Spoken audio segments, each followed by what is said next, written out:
High guys, welcome to home kitchen. आज मी तुम्हाला ओले बोंबील कसे तळतात ते दाखवते। तर धुवून घेतलेत मी हे ओले बोंबील।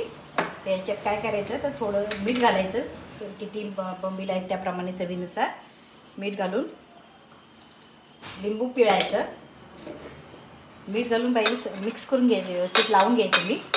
आणि मग नंतर वरती असं लिंबू पिळायचा आणि लिंबू पिळून अर्धा तास मच्छी अशीच लावून ठेवायची। का तर ही मच्छीचं पाणी आहे ना, ओले बोंबीलचं, ते पाणी लिंबू आणि मीठ लावून ठेवल्याने लिंबू त्याचं पाणी बोंबीलचं बाहेर काढते आणि त्यामुळे काय होतं तर मच्छी चांगली मस्त कुरकुरीत होते आणि टेस्ट पण चांगली येते। त्यासाठी लिंबू लावून ठेवायचं असतं। हे तांदळाचं पीठ घेतले आणि थोडासा रवा, हे दोन्ही मिक्स करायचं। चांगल्या प्रकारे मिक्स झालं की त्याच्यामध्ये थोडीशी हळद,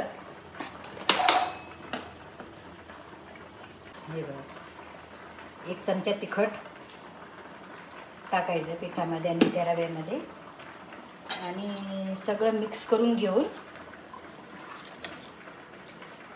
आता ही मच्छी मी हे करून ठेवलं होतं मीठ आणि लिंबू मिक्स करून।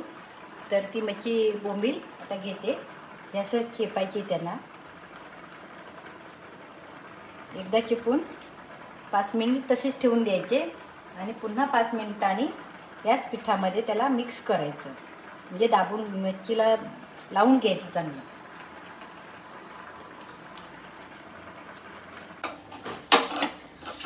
गॅस पेटवला, आता त्याच्यावर तवा ठेवते आणि ही बोंबील आता तळायची आहेत ना, ते पहिले मगाशी मी 5 मिनिट चेपून ठेवले होते दाबून। आता हे परत एकदा त्याला लावून घेते चांगलं कोटिंग।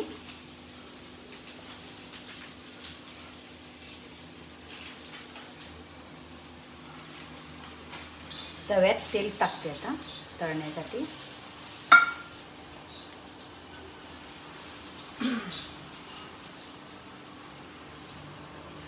तेल गरम झालंय, आता ही मच्छी मी दाबून ठेवली होती, कोटिंग करून ठेवलं होतं ना पीठ लावून, तर ते आता तेलात सोडते। मोठा गॅस केलेला आहे, तर आता थोडा बारीक करते, करपू नये मच्छी म्हणून। बारीक गॅसवर मच्छी तळली की ती कुरकुरीत मस्त छान होते।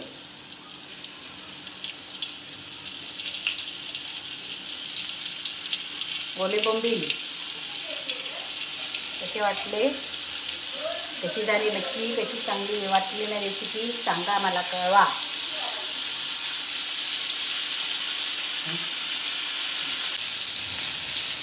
मच्छी आता एक साईडनी शिकले काय बघूया आपण। ही बघा मस्त चांगली शिकले, बघा चारी साईडनी आता पलटून घेते सगळ्या मच्छ्या।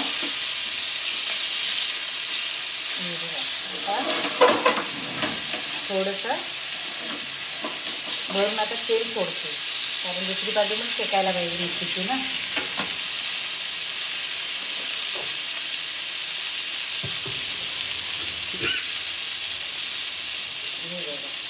तेल थोडंसं सोडलं, थोडं थोडं टाकायचं, जास्त तेल टाकलं की मच्छी सगळीकडे उडतं, पण थोडं थोडं टाकायचं।